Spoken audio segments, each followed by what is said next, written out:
And welcome back to the Daily Wrap. So last night on MSNBC's Hardball with Chris Matthews, the host threw a pitch to DNC chairperson Debbie Wasserman Schultz that really had softball written all over it. However, the Democratic Party leader apparently saw it more as a hard curve thrown high and inside, as she wouldn't even take a swing at it. To some extent, disagreement among various parts of the government over what should or should not be publicly released. And I want to underscore this because when I turned over my 55,000 pages, I did... Okay, we got the soundtrack ready. We're going to try and get it again correctly, guys? Well, I'll just tell you what happened.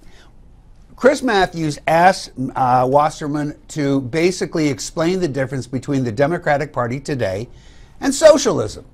Now, I don't find that a particularly hard question to answer, but apparently she did, because she simply said, well, I don't want to talk about that. Actually, we do now have it so you can hear it yourself. What is the difference between a Democrat and a socialist? I used to think there was a big difference. What do you think it is? The difference between a Democrat like Hillary Clinton and a socialist like Bernie Sanders. What's the difference between being a Democrat and being a Republican? Well, what's the bigger difference? What's the big difference between a Democrat and a socialist? You're the chairman of the Democratic Party. Tell me the difference between you and a socialist. The relevant debate that we'll be having over the course of this campaign is what's the difference between a Democrat and a... Now, correct me if I'm wrong, but as near as I could tell, Matthews was asking the DNC chair to explain the difference between the Democratic Party ideology and socialism. Yet Wasserman Schultz refused to play ball, instead preferring to take a shot at describing the difference between Republicans and Democrats. Fortunately, our panel is much smarter than the DNC chairperson and probably can tell us the difference between Democrats' ideology and socialism, although I suspect some here may not see much daylight between the two. And whilst I'll certainly weigh in on this myself, I think we should begin with the other Democrat on the panel, Nomi Kunz. Nomi, the difference between Democrats and socialists. I mean, the textbook definition is a little bit more nuanced, but I think in 2015 the difference is, you know, the mainstream Democratic Party is clearly the Hillary Clintons of the world, and those are the people who would support TPP, financial issues, free trade, some of our global issues, global affairs. I think socialists really want to keep our budget focused on America and less on international intervention. You know, TPP I mentioned, and socialism is, you know, it's really about taking care of the people. I'm going to take a more textbook approach. Okay.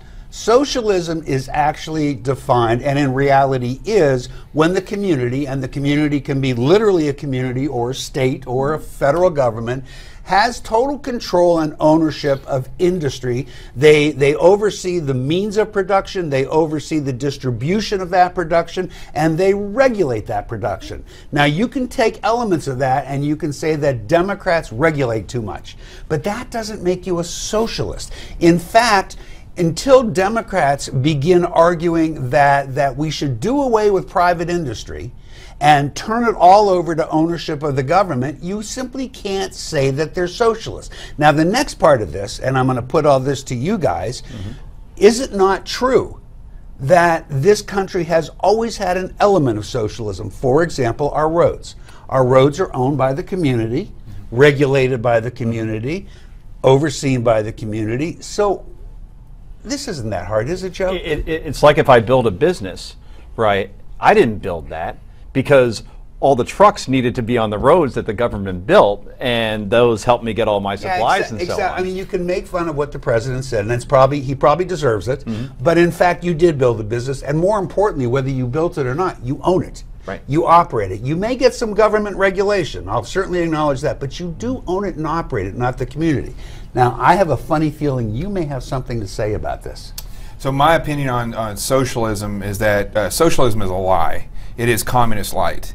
What you're saying, and that's the truth. That doesn't make it a lie. No, no. There is socialism. Socialism is a lie in this country because what in this country. Yeah, yes. Because what they're trying to convince the people is that they're Democrats. Socialism is the worst thing that could ever happen to the Democratic Party. But do you think it is what's happened to the Democratic Party? I think it's what's happened to a great vast majority of the people in power of the Democratic Party. Because now they mistake what you're saying about the roads.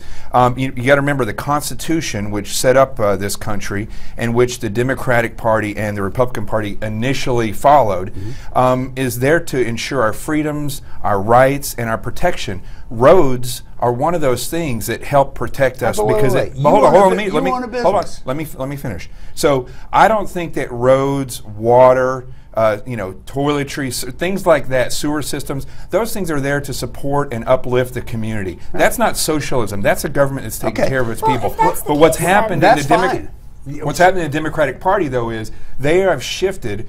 I'm talking about the executives in the Democratic Party, not liberals. The reason that we're trying to interrupt you is because you're going on a long time about something we already agree on. The question is, you own a business, do you not? Does the government own your business? They may regulate your business, but do they own it? They do not. But if it was, the way socialists have integrated themselves in the Democratic Party is just this: they want to get in there and control the majority of things that make that country socialism. Like public-private partnerships. The Democratic Party has become more privatized. Debbie Wasserman Schultz is one of the biggest fundraisers of the Democratic Party, and where is she getting that money from? Private captains of industry, CEOs. If you look at who's paying for the campaigns, they know they're going to make more money if they win. So we're not more socialized. Can we go to what Joe just said? Because I think people care about this. Joe said like healthcare, right?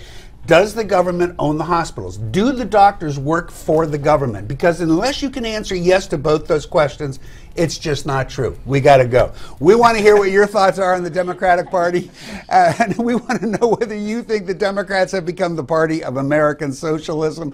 Go to newsmaxtv.com/comments. Let us know when we come back. Actually, Joe, do you agree with me? Quickly. You go. I got 3 seconds. Quick. Coming up, more Hillary Clinton email drama. More Hillary Clinton coming up.